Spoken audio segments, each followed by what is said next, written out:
John Tyler became the 10th President of the United States, 1841 to 1845, when President William Henry Harrison died in April 1841. He was the first vice president to succeed to the presidency after the death of his predecessor. Dubbed his Accidency by his detractors, John Tyler was the first vice president to be elevated to the office of president by the death of his predecessor. Born in Virginia in 1790, he was raised believing that the Constitution must be strictly construed.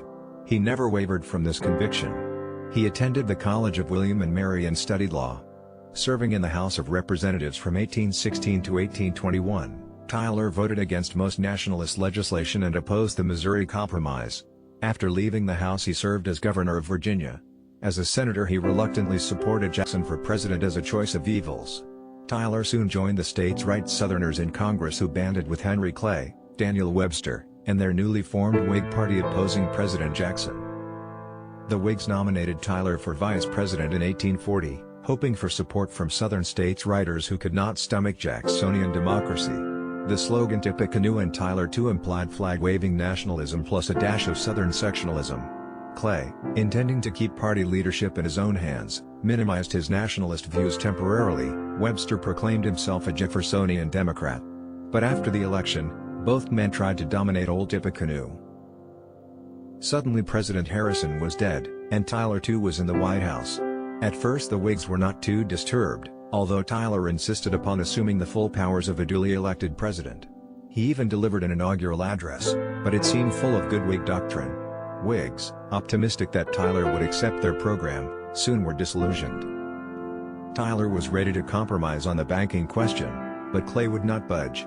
He would not accept Tyler's exchequer system, and Tyler vetoed Clay's bill to establish a national bank with branches in several states. A similar bank bill was passed by Congress. But again, on states' rights grounds, Tyler vetoed it. In retaliation, the Whigs expelled Tyler from their party. All the cabinet resigned but Secretary of State Webster. A year later, when Tyler vetoed a tariff bill, the first impeachment resolution against a president was introduced in the House of Representatives.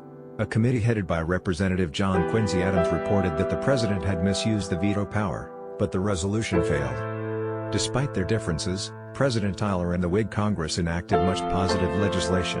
The log cabin bill enabled a settler to claim 160 acres of land before it was offered publicly for sale, and later pay $1.25 an acre for it. In 1842, Tyler did sign a tariff bill protecting northern manufacturers. The Webster-Ashburton Treaty ended a Canadian boundary dispute. In 1845, Texas was annexed. The administration of the states' writers strengthened the presidency.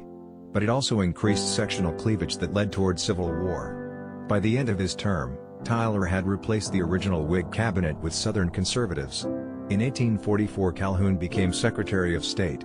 Later these men returned to the Democratic Party, committed to the preservation of states' rights, planter interests, and the institution of slavery. Whigs became more representative of Northern business and farming interests. When the first Southern states seceded in 1861, Tyler led a compromise movement. Failing, he worked to create the Southern Confederacy. He died in 1862, a member of the Confederate House of Representatives. The presidential biographies on whitehouse.gov are from the Presidents of the United States of America, by Frank Friedel and Hugh Sidey. Copyright 2006 by the White House Historical Association.